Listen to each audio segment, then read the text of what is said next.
एक छोटे से गांव में रानी नाम की एक लड़की अपनी मां के साथ रहती थी।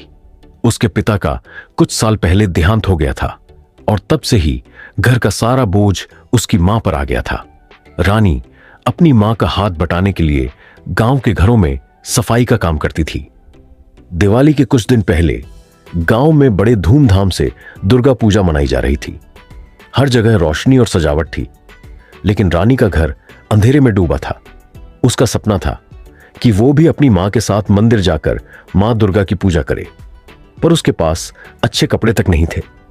एक दिन रानी को पता चला कि मंदिर में मां दुर्गा की प्रतिमा सजाने के लिए लोगों की जरूरत है। वो तुरंत वहां पहुंची और अपनी मदद देने लगी। वो अपने दिल से, श्रद्धा से और मेहनत से मां दुर्गा की प्रतिमा सजाने में लग गई। मंदिर के पुजारी ने रानी की मेहनत देखी और उसे पूजा में बैठने का निमंत्रण दिया। रानी की आंखों में आंसू आ गए, क्योंकि पहली बार उसे इतनी इज्जत मिली थी।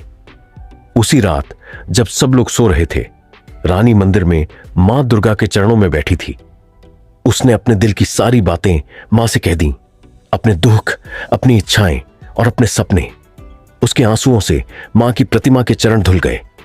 अचानक एक कोमल सी आवाज उसके कानों में गूंज उठी, रानी, तेरी श्रद्धा और निष्ठा ने मुझे प्रसन्न कर दिया है। तेरी मेहनत का फल तुझे अवश्य मिलेगा। रानी ने इधर उधर देखा, लेकिन वहां कोई नहीं था, पर उसका मन खुशी से भर गया था। अगले दिन मंदिर में एक अमीर व्यापारी पूजा करने आया। उसने रानी को देखा और पुजारी से उसके बारे में पूछा। जब उसने सुना कि रानी अपने परिवार के लिए इतनी मेहनत कर रही है, तो उसने रानी को अपनी कंपनी में नौकरी देने का निर्णय लिया। आज रानी अपनी मां के साथ खुशहाल जीवन बिता रही थी।